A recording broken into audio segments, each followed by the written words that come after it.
I, 31-year-old male, have a daughter, 1-year-old.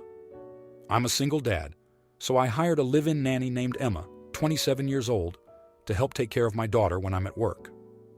When Emma moved in, I told her to please not enter my room and bathroom unless it was necessary. I didn't want to look like a jerk by locking my doors, so I just asked her to not enter my room. I started realizing that Emma would shower in my bathroom. I would come home and find the floor of the shower wet and some items out of place. I'm a neat guy, so I know I didn't leave my sink like that, and water from my morning shower usually dries by the time I get home. About 2 months ago, I came home, and there was blood and a tampon in my toilet. I knew that Emma had been using my bathroom, but it didn't hit me until then. I left my room and asked her if her bathroom works okay, if the shower is fine and all. She said, "Yeah, it's fine." I asked why she had been using mine then. She looked at me without answering for a few seconds, then said, "Sorry, I won't do it again." I accepted that and told her to let me know if there's something she wants changed or fixed in her bathroom, and we'll get to it. 2 days later, there was blood and a tampon in my toilet again, and the shower floor was wet, again. At this point, I got very agitated. She had gone to bed by the time I noticed, so I asked her about it the next morning before I left for work. I asked her why she had used my bathroom again if there's nothing wrong with her bathroom. She said the same thing she said before. "Sorry, I won't do it again." I told her frankly, if she enters my room or bathroom without a good reason again, I'm not going to be willing to have her in my home anymore, and we can cancel the contract. Things were fine for a while after that. I thought of just locking my door, but I wanted to see if she'd actually keep her word and not enter my room or bathroom again. She didn't, from what I could tell, so it was fine. On Saturday, I took my daughter to the park, and the plan was to run my errands after that, but my daughter got really fussy, so we just came back home. When we walked through the door, I heard a door shut upstairs, footsteps, then another door opening and closing. I thought maybe she had gone to my daughter's room for something, but when I entered my room, there was an empty coffee mug on my bedside table. It wasn't mine. Nothing else was out of place or weird, but that was evidence enough that she had been in my room again. I asked her why she had been in my room this time. She didn't say anything and just stared at me. I said I've had enough of her not following a very simple rule, and I don't want to be uncomfortable in my own home because of her. I said we will cancel the contract, and I will pay her the fee for that. She didn't argue with me or defend herself.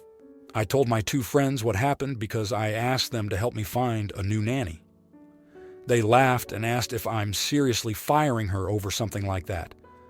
They said she didn't steal anything or do anything terrible, so it's stupid for me to have fired her. I thought I was totally justified, but they've made me rethink it a bit now. Am I the idiot? Comment 1. Not the idiot. This isn't, "Oh, the nanny let the kid watch TV for 4 hours instead of 2 inches," or, "Oh, the nanny gave the kid a piece of chocolate when the kid isn't allowed any candy" kind of rule break. You set a part of the house as off limits for privacy reasons, and she invaded your privacy multiple times. This is a straight-up breach of trust and privacy on her part, and super weird, to be honest. Anytime I've watched a kid, I avoid the parents' room like it has cooties, unless I'm forced to chase a little monster in there for a game, or because children are awful.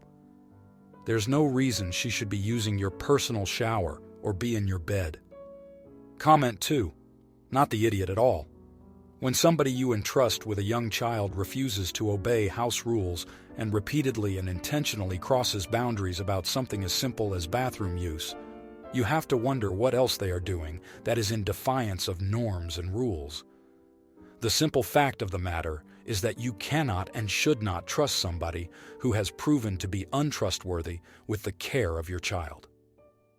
This was not just one simple mistake, but repeated intentional boundary smashing.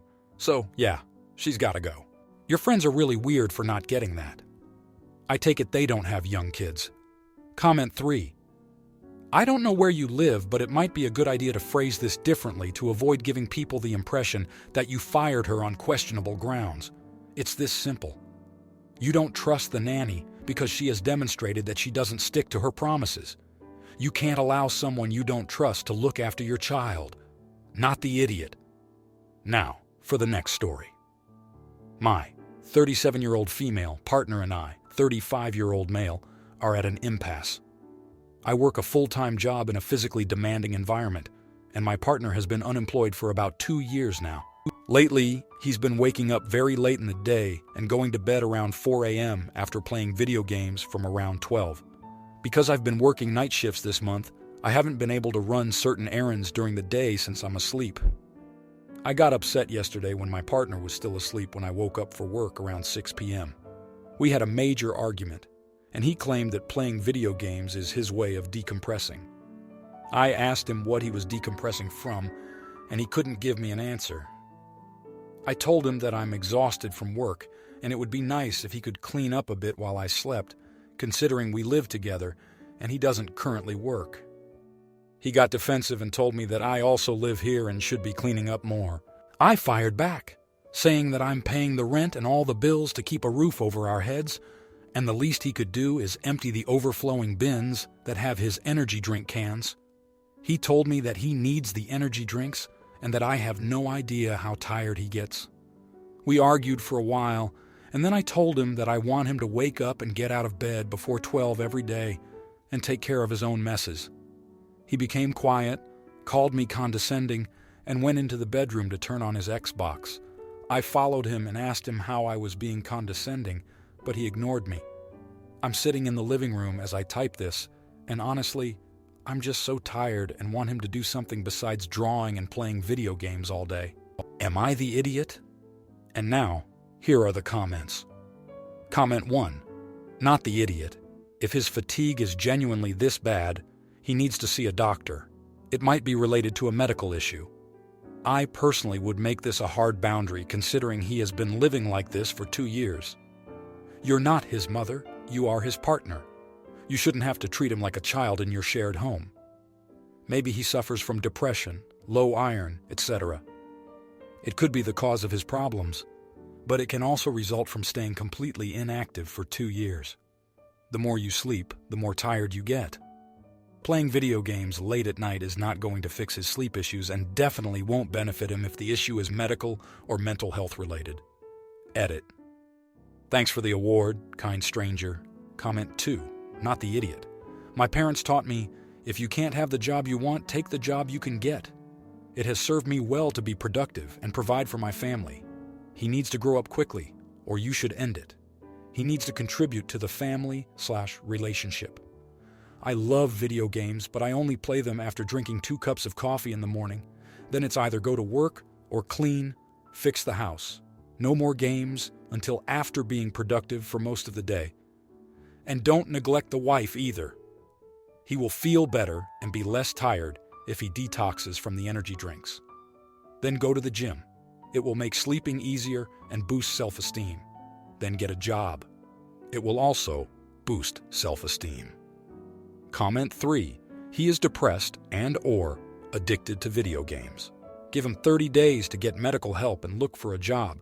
If he doesn't, kick him out. He won't seek help until he hits rock bottom. Why would he get a job if you are supporting him, and he can indulge in his video games all day? And if he refuses to leave, tell him you will sell his games and game consoles to pay for the rent. Be firm. Now for the next story. 2 years ago, I lost my fiancée, Emily, in a tragic accident.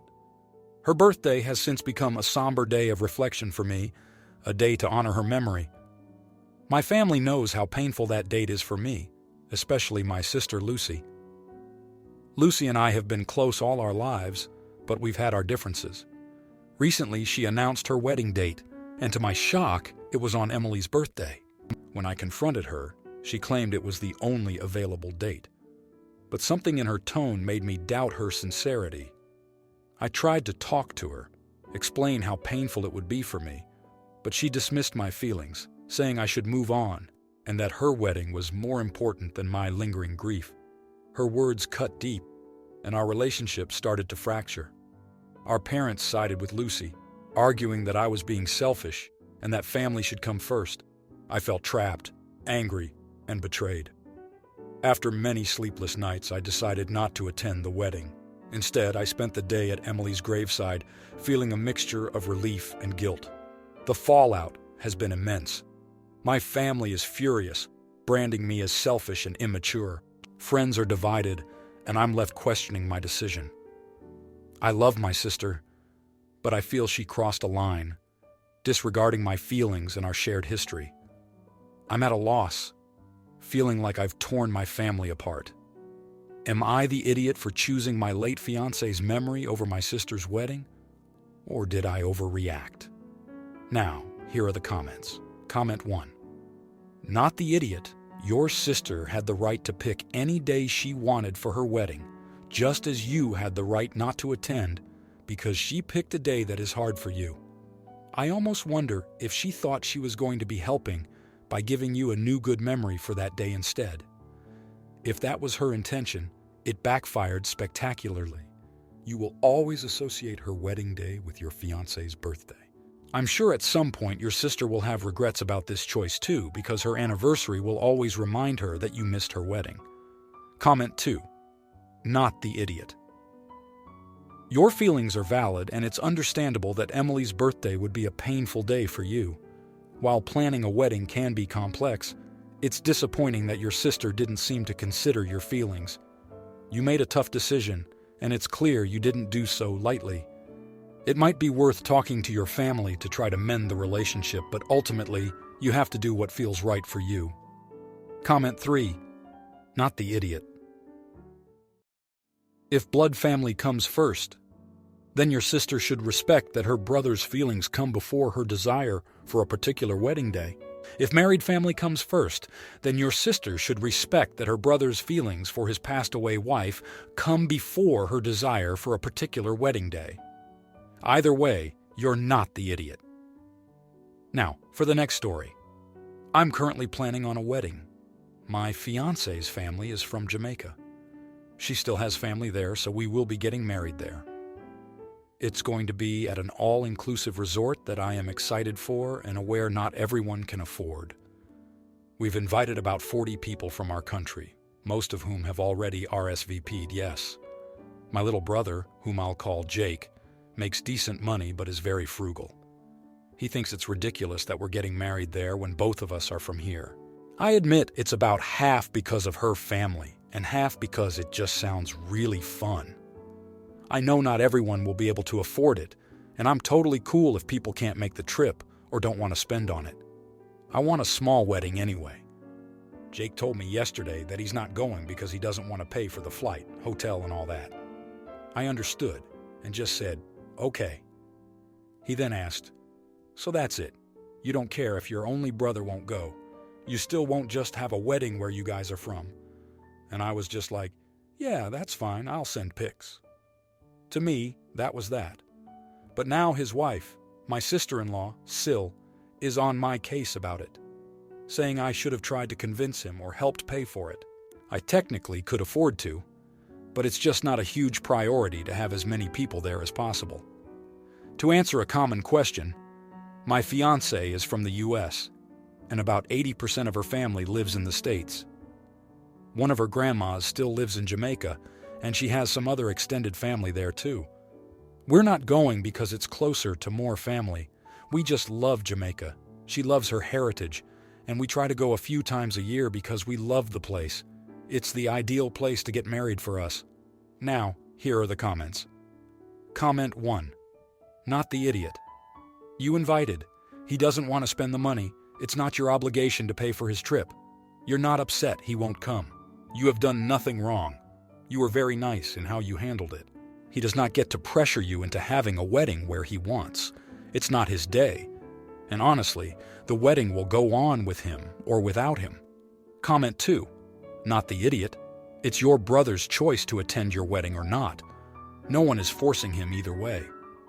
His wife is a cow for getting on your case about it. I bet she wants to go to your destination wedding and wants you to help them cover the cost. Frick that. Comment 3. Your brother and sister-in-law sound made for each other. She's not only cheap, but feels entitled to your money. If you like this video, you'll probably like these too. Also, while you're here, please consider subscribing. It's your support that keeps this channel alive and allows me to make better and longer videos. Have a great day.